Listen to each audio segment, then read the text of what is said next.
بسم اللہ الرحمن الرحیم۔ قریش عثمان سیزن 4 قسط نمبر 72 کی شروعات میں عثمان قسط صاحب کی شروعات بائندر میں صاحب کو عثمان کہتے صاحب ہیں کہ اتنی سلطان بات مسعود بے کا تاب علاج کیوں کر ہو رہے رہی ہو، ہوتے ہیں ذرا اور میری اس بات کی سن زخم لو۔ پر خنجر رکھ کر کہتے ہیں کونور کہ یا ارض شاپی اسمیہ سلطانہ کے قید میں ہے، اگر تم میری وفاداری جیتنا چاہتی ہو تو کونور کو وہاں سے چھڑاؤ۔ تو بائندر کہتا ہے کہ اگر اس سے میں تمہاری وفاداری جیت سکتا ہوں تو میں ضرور کونور کو اسمیہ سلطانہ سے چھڑاؤں گا۔ پھر ملہون خاتون جنگل میں عثمان صاحب سے مل کر ایک دوسری سے اپنا حال احوال پوچھتی ہے۔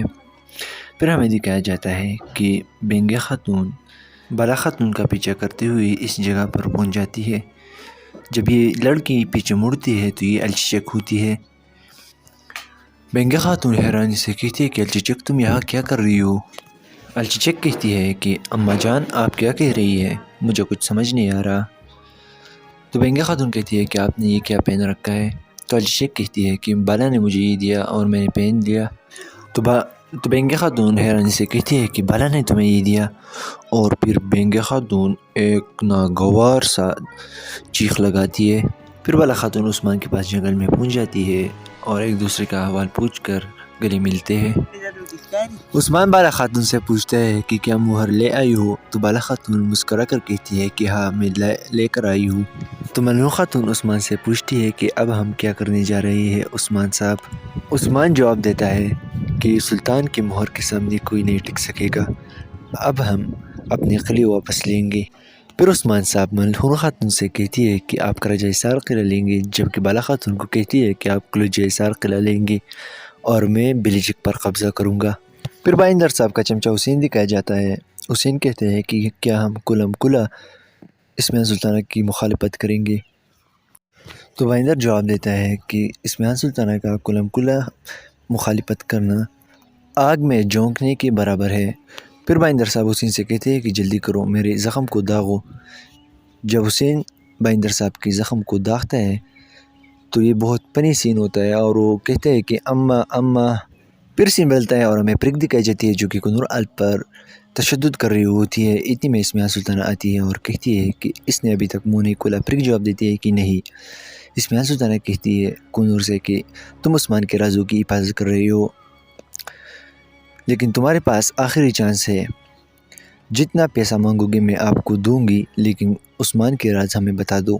اتنے میں آوچی صاحب تیلے میں کچھ لاتے ہیں۔ اسمیہ سلطانہ کہتے ہیں کہ تیلے میں کیا ہے؟ تو آوچی کہتے ہیں کہ باہر جا کر دیکھتے ہیں۔ تو اسمیہ سلطانہ غصے سے کہتی ہے کہ نہیں ابھی کھولو۔ جب وہ کھولتے ہیں تو سماگر کا سر اس تیلے میں ہوتا ہے۔ کونور الپ کہتے ہیں کہ آپ کی پیروی کرنے والوں کا یہی حشر ہوتا ہے۔ تو اسمیہ سلطانہ غصے سے کہتی ہے کہ اگر میں آپ کو ابھی قتل نہیں کر رہی ہوں تو اس کی سب سے بڑی وجہ یہ ہے کہ آپ عثمان صاحب کے بہت بڑے راز جانتے ہیں۔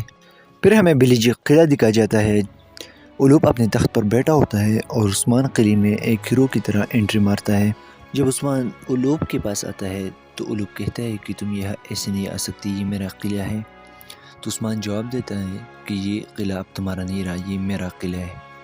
الوپ مزاحمت کرنے کی کوشش کرتا ہے، لیکن جب عثمان سلجوقی سپاہی کو مہر کے ساتھ وہ خط دکھاتا ہے تو سلجوقی سپاہی الوپ کے آدمیوں کی گردنوں پر تلواریں رکھ دیتے ہیں، اور عثمان کہتا ہے کہ صرف بلیجک ہی نہیں، قلعہ حصار سمیت تمام قلعے اب پہلے کی طرح میری ملکیت ہے۔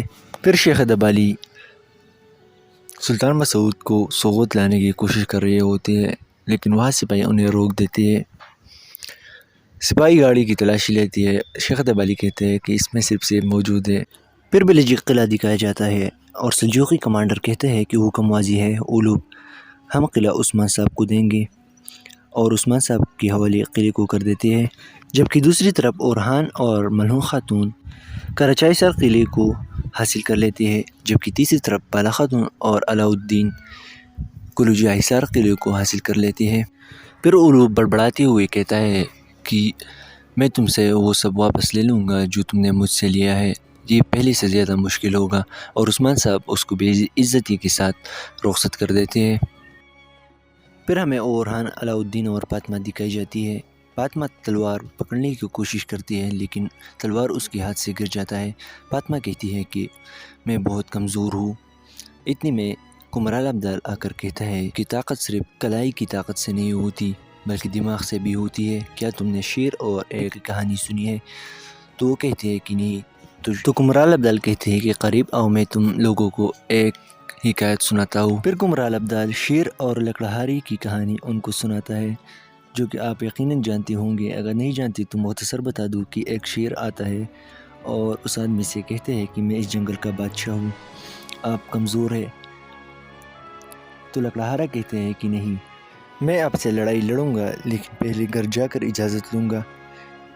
تو شیر کہتا ہے کہ ٹھیک ہے۔ تو وہ آدمی کہتا ہے کہ ایسا نہ ہو کہ آپ کہیں بھاگ جائیں، اس لیے میں آپ کو باندھ دیتا ہوں۔ اور جب وہ آدمی اس شیر کو باندھتا ہے اور گھر چلا جاتا ہے تو ایک کلاڑی اپنے ساتھ لے کر آتا ہے اور شیر کو مار دیتا ہے۔ تو یہ کہانی سن کر فاطمہ کہتی ہے کہ پہلے میں ذہنی طور پر مضبوط ہونے کی کوشش کروں گی اور پھر کلائیوں کو مضبوط کرنے کی کوشش کروں گی اور کپاروں کو دکھاؤں گی کہ میں عثمان صاحب کی کیسی بہادر بیٹی ہوں۔ دوستو، یہ تھا ایپیسوڈ 72 کا اختتام۔ 73، 74 اور آنے والے اقساط کے لیے ہمارے چینل کو سبسکرائب کرنا نہ بھولیے۔ ملتی ہے اپنے آنے والی ویڈیو میں، تب تک کے لیے اللہ حافظ۔